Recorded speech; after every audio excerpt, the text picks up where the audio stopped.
तो क्या रेडी हो तुम सब लोग पीएम यशस्वी योजना की जो हमारी स्कॉलरशिप है वो लेने के लिए? सब लोग खुश तो बहुत होंगे कि भैया अगर ये मिल गई ना, तो मतलब सबके माइंड में ये तो हो गई कि यार ये तो चाहिए ही चाहिए। कैसे चाहिए? और भैया हमें कुछ ऐसा कुछ मिल जाए, क्योंकि हमने अभी तक तो पढ़ाई की नहीं, बहुत सारे डाउट है। OMR सीट अभी तक भरी नहीं, एक दो बार कोई पेपर दिया था तो उसमें OMR सीट बस भरी थी, अच्छे से नहीं आता। और अगर हमें टाइम अगर ज़्यादा लग गया भैया, और पूछा क्या जाएगा, टीचर्स तो कह रहे हैं कि जो आपका पिछले क्लास का है वो पूछा जाएगा। तो पिछले क्लास का कैसे पढ़ें? ना तो हमारे पास वो बुक्स हैं, और जो था तो हिंदी इंग्लिश के चैप्टर याद है किसी का तो, लेकिन ऐसा याद नहीं है कि क्या पढ़ें क्या नहीं पढ़ें, है ना। 10th क्लास तो अब गई, अब थोड़ी ना उतना पता है, अब 11th का है तो कैसे पढ़ें, ठीक है। बहुत सारे कन्फ्यूज़न आते हैं, सब प्रॉब्लम सॉल्व होंगी। देखो अभी आपके पास कितना टाइम है, 2 दिन का टाइम है। एंड अगर आपके भैया कुछ ऐसे क्वेश्चंस दे दें उनके लिए जिन्हें पढ़कर आपको जो 35 मार्क्स चाहिए हैं, सिर्फ कितने चाहिए हैं देखो, 30 नंबर की आपकी मैथ आने वाली यानी कि गणित, और 25 नंबर की विज्ञान, 25 की सामाजिक विज्ञान, और जो सामान्य ज्ञान है 20 की। अब जिन बच्चों को गणित से डर लगता है, ठीक है, गणित से हमें डर लगता है, हम गणित को हटा देते हैं, ठीक है, अभी के लिए हटा देते हैं। हमारे पास बचता है विज्ञान, सामाजिक विज्ञान और सामान्य ज्ञान। इसमें तो तुम्हारी पकड़ सही है ना। अगर नहीं पकड़ है, मैं तुमको लिटरली बताता हूँ, तुम मैथ से कैसे भी करके, क्योंकि तुम्हें ऊपर की मैथ जो तुम्हारे इजी चैप्टर है ना, जैसे रियल नंबर हो गया, पॉलिनोमियल हो गया, सरफेस एरिया वॉल्यूम हो गया, ट्राइंगल्स हो गया, सर्कल्स हो गया, क्वाड्रेटिक इक्वेशंस हो गया, जो शुरुआत के जो चैप्टर्स थे, माना कि ये जो 8, 9, 10 चैप्टर रहते थे, जो ट्रिग्नोमेट्री वगैरह, जो इसमें बहुत सारे फॉर्मूले से रहते थे, उसमें दिक्कत आएगी। लेकिन जो हमारे शुरू के चैप्टर्स थे वो तो इजी हैं, लेकिन वही आने वाले हैं, 1-1, 2-2 नंबर के सब चैप्टर्स आने वाले हैं। पूरी तुम्हारी जो 10th क्लास की वो थी ना चैप्टर्स की मैथ की बुक, तो वही आने वाली है, वही तुम्हारी विज्ञान आने वाली है, वही सामाजिक विज्ञान और वही सामान्य ज्ञान।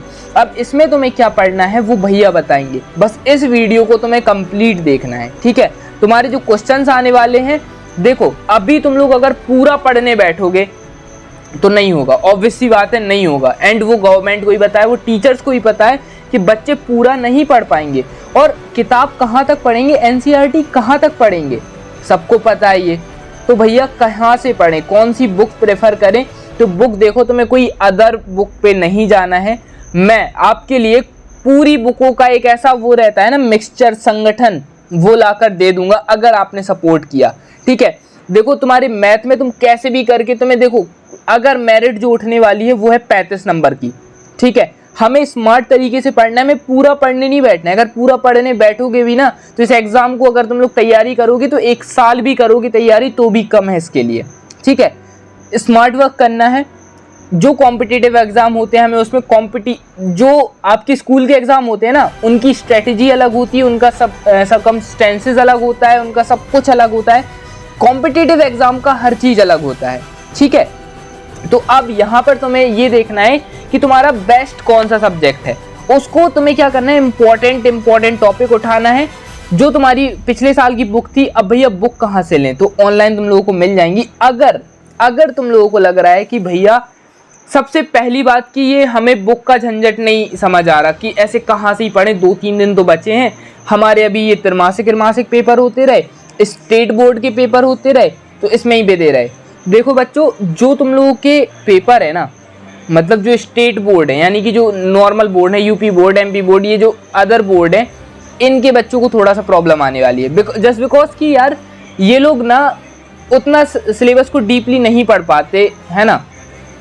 और जो सेंट्रल बोर्ड होते हैं वो थोड़ा ज़्यादा डीप करके पढ़ते हैं, क्योंकि उनका कुछ वो रहता है कि उन्हें शुरू से उसी ढंग में बिल्कुल ऐसा जाता है कि वो बिल्कुल डीपली पढ़ते हैं, फुल NCERT फोकस करते हैं, तो उनके लिए थोड़ा सा इजी रहने वाला है। तुम्हारे लिए हल्का सा टफ रहने वाला है, जस्ट बिकॉज कि तुम्हारा बेस किस बेसिस पर है, ठीक है। अगर तुम्हारा बेस अच्छा है तो तुम इजीली इस एग्जाम को निकाल लोगे।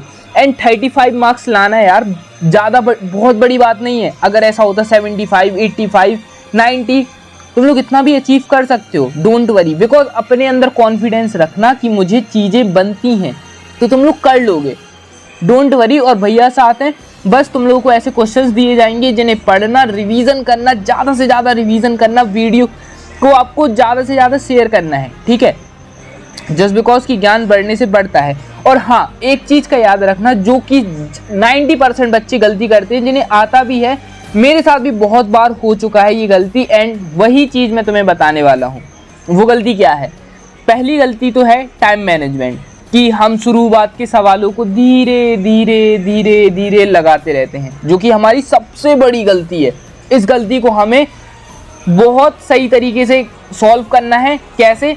एक हमें प्रैक्टिस सेट उठाना है यशस्वी योजना के पेपर का, या कोई भी तुम्हारा एंट्रेंस एग्जाम का पेपर का, जिसमें ये 4-5 सब्जेक्ट हो। उसमें तुम्हें टाइम मैनेजमेंट करना है, एक पेपर लगाना है खुद से। अगर पेपर ढूंढने में दिक्कत होती है तो मैं तुम्हें व्हाट्सअप, मेरे चैनल पे जुड़ जाओ, लिंक इन दी डिस्क्रिप्शन, वहाँ पर मैं तुम्हें प्रोवाइड करा दूंगा, ठीक है। सेकंड चीज़ आती है हमारा सिलेबस। ये भी बहुत बच्चों को कन्फ्यूज़न रहती है, उन्हें यही नहीं पता रहता कि उन्हें पढ़ना क्या है, जो कि एक बहुत बड़ी चीज़ है। एक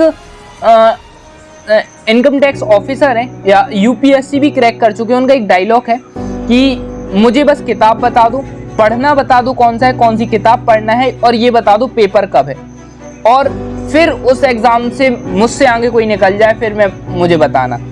उन्हें अपने ऊपर इतना कॉन्फिडेंस है। तो सबसे मेन इंपॉर्टेंट बात है कि सिलेबस हमें पता होना चाहिए क्या क्या आना है। तो सिलेबस तो आपका देखो पढ़ाया ही आ रहा है, बस माइंड को डिटेक्ट करना है कि यार ये हमने पढ़ा था, हाँ यार ये तो पढ़ा था। तुम्हारा माइंड तुम्हें क्वेश्चन देख के ही बताएगा कि ये इसका आंसर है, तो वो उसका आंसर होगा। फिर अपने तुक्केबाजी में नहीं जाना, जस्ट बिकॉज अगर तुमने अच्छे से पढ़ा होगा, ठीक है। अगर नहीं पढ़ा तो एक बार रिवीजन ही करना है गाइज, आराम से करवा लेंगे आपके भैया। सेकंड चीज अब आती है हमारी थर्ड चीज, जिसको बहुत सारे बच्चे, मतलब बहुत सारे बच्चे गलती करते हैं, 99% बच्चे गलती करते हैं, OMR सीट। इस चीज की प्रैक्टिस बहुत जरूरी है। क्या होता है कि हम OMR सीट में सर्कल भरते हैं। सर्कल अगर हमारा पूरा नहीं भरा, अगर थोड़ा सा भी आगे हो गया, थोड़ा सा भी बाहर निकल गया, थोड़ा सा भी कम भरा है, तो उसे कंप्यूटर डिटेक्ट नहीं करता है। समझ में आई बात? अगर आपका सही भी है क्वेश्चन, आपने 10 क्वेश्चन में OMR का जो वो सर्कल है वो पूरा नहीं भरा है, तो आपको मार्क्स नहीं मिलेंगे। इज दैट क्लियर ना? तो ये चीज़ तुम्हें बहुत अच्छे से फोकस्ड होके रखना है।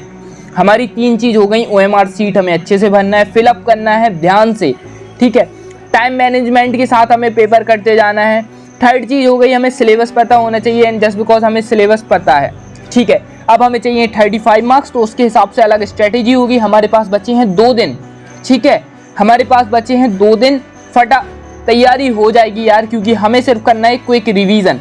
हम आपको ऐसे क्वेश्चंस देकर देंगे जो कि बहुत पहले से हर एग्जाम में पूछे जा रहे हैं, एंड इस एग्जाम में भी आएंगे, जो बोर्ड एग्जाम के रिलेटिव भी थे वो क्वेश्चंस भी होंगे, all in one practice sets के क्वेश्चंस भी होंगे। हर चीज इंक्लूड होगी, विद पैसे लगेंगी कुछ, क्या होगा, फ्री ऑफ कॉस्ट। बस एक चीज चाहिए होगा कि वो है सपोर्ट। अगर इस वीडियो में हमें 200 लाइक्स मिलते हैं तो हम समझ जाएंगे कि हाँ यार, स्टूडेंट्स को हमारी ज़रूरत है और हमें उनके लिए कुछ भयानक सा करना चाहिए, क्योंकि तुम लोग थक गए हो अब पढ़ते पढ़ते कि भैया अब लास्ट टाइम आ गया, अब कुछ अलग करना है, कुछ ऐसा बता दो। तो जस्ट लाइक करो और देखो कल से कमाल।